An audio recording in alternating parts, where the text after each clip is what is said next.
Hello, this is a short webinar on the Pilgrim story, their relationship with Native Americans. And I'll choose to use Native Americans and Indians interchangeably because many Native Americans are comfortable with that word and don't object to it. But if you take all of history and all the tribes on the continent, the Native American experience with other tribes and other people groups is complex to be sure. But if you take the Mayflower Pilgrims as a distinct group, and if you take the Wampanoag tribe as a distinct tribe, there's a model of how two peoples can positively interact. There are untold stories that we all would benefit from knowing.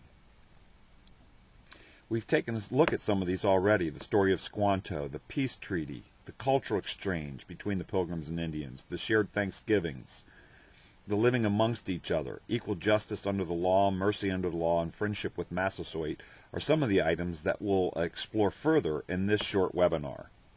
To review a few of these items to begin with, Squanto, he lived with them. William Bradford called him a special providence of God.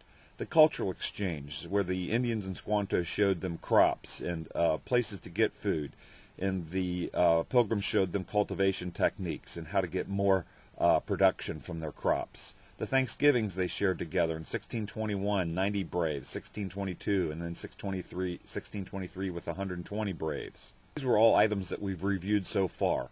Let's plunge a little deeper into some new stuff. Let's take a look at equal justice under the law and what the Pilgrims believed.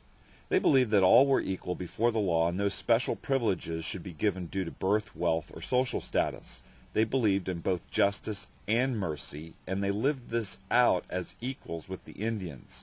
In fact, there's one story where there's an execution of 3 white men for the murder of an Indian, and William Bradford says it this way: "Yet some of the rude and ignorant sort murmured that any English should be put to death for Indians, and so, upon the aforementioned evidence, were cast by the jury and condemned and executed for the same September 4th.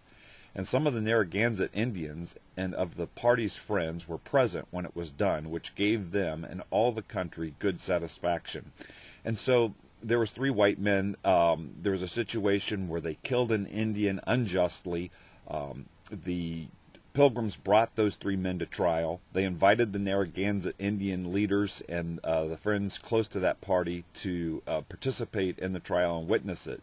And then ultimately those 3 white men were found guilty and executed for their traitorous murder of an Indian. And so the justice was equally applied, and this story comes from September 1638. Equally so, the Pilgrims believed in the other side of justice, and that is mercy. At one point, Chief Massasoit wanted Squanto executed. Well, why would this be? Well, the Pilgrims began to see that Squanto sought his own ends and played his own game, and so did the Wampanoag Indians, by putting the Indians in fear and drawing gifts from them to enrich himself. He made them believe he could stir up war against whom he would and make peace for whom he would, and so he became this kind of peace broker and became a storyteller and took payment for keeping the peace, making others believe that he could stir up war. So Massasoit wanted him executed for this, but Bradford did not feel that Squanto's crime merited death.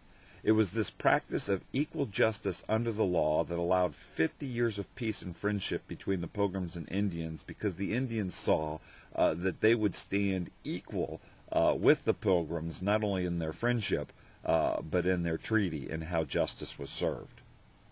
The next thing I'd like to take a look at a little bit more detail is actually the peace treaty of 1621. So the Pilgrims met Squanto in March of 1621, and by that summer a peace treaty had been developed which allowed the first Thanksgiving to take place in the fall of 1621. And the peace treaty was short, and I'm going to list it here. The first few items deal with the Pilgrims and the peace they wanted with the Indians, and then the following 3 items deal with the mutual participation in this treaty.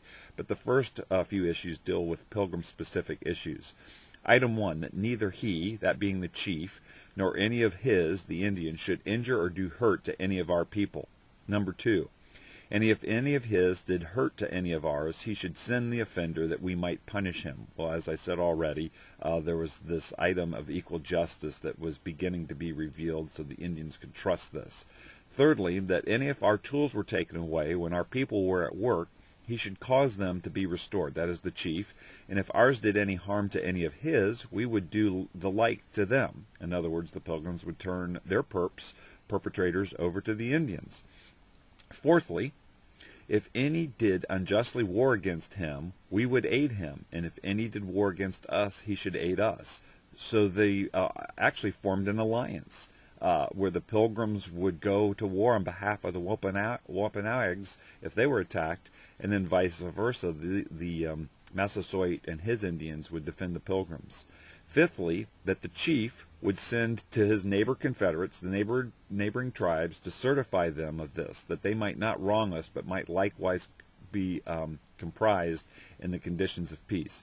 What this is saying is that Massasoit would let the neighboring tribes know of this peace agreement so that it wouldn't be violated, and then also encourage those tribes to form similar alliances. And then finally, that when their men came to us, they should leave their bows and arrows behind them, as we should do our pieces, that is their guns, when we came to them. And so that's the essence of this peace treaty that then began a 50-year relationship of peace between Massasoit, the Wampanoag Indians, and the Pilgrims. Well, I'd shared the story of Squanto earlier. At one point later, Squanto died, and another Indian, Wampanoag, lived among them. And Bradford said this: another Indian called Wampanoag came to live with them, a fine strong man of some account amongst the Indians for his valor and qualities. He remained very faithful to the English till he died. And so there was this Indian that chose to live amongst the Pilgrims. Another story is the story of Massasoit being deathly sick. In March of 1623, Massasoit became very ill. Two Pilgrim leaders in Wampanoag went to him with some natural herbs and medicines. Miraculously, Massasoit recovered. This was said about that experience by one of the Pilgrims. We with admiration bless God for giving his blessing to such raw and ignorant means. That means he's talking about the herbs and medicine. Making no doubt of his recovery himself, and all of them acknowledging us as the instruments of his preservation. He continued, never did I see a man so low brought recover in that measure in so short a time. And this was Edward Winslow, the governor of the Pilgrim colony at that time. So what they did is they went with some herbs and medicine to Massasoit to attend to him. Edward Winslow was saying, it was a miracle of God because what we brought was not all that powerful, and we were surprised by the effect it had. Massasoit credited the Pilgrims and their God for coming to care for him, and the other Indians that were also there attending to Massasoit saw it the same way, and the recovery was so quick it couldn't be explained. I will say that I've heard a revised story of this by people that are critical of the Pilgrims, saying that the Pilgrims thought they could come in with their own herbs and medicines, and they feel like they healed Massasoit. And what about the Indian medicine men? Weren't they attending to the Massasoit at that time? And that's not the point that Edward Winslow makes. The point he makes is he felt like what they brought was rather lame, that it was not that powerful. But they wanted to come and care for this chief that had become a friend of theirs. And what the miracle was in this is that these average things they brought actually brought about a miraculous healing, because never did he see a man so low brought recover in so short a time. And so he was giving credit to God, not to the medicine and herbs that they brought. After that, Massasoit said this: now I see the English are my friends. Whilst I live, I will never forget this kindness they have shown me. So let me wrap up by saying this. But what if I've been taught that Europeans brought disease, stole from the Indians, killed them, sold them into slavery? Well, as I said at the beginning, when accounting for all tribes and every type of colonist, there were indeed atrocities on both sides. I also make note of this. Most Native Americans do not have a utopian image of what North America was like before interaction with other people groups, regardless of what Hollywood movies would have you believe. Relations between tribes, there was wars, there was slavery, there was disease between tribes, there was low life expectancy, there was no mercy on women and children, and there were atrocities against other tribes. And there were other people groups, Vikings, people from Asia, people from South America, all around the perimeter of the North American continent that were having interaction with the native peoples here.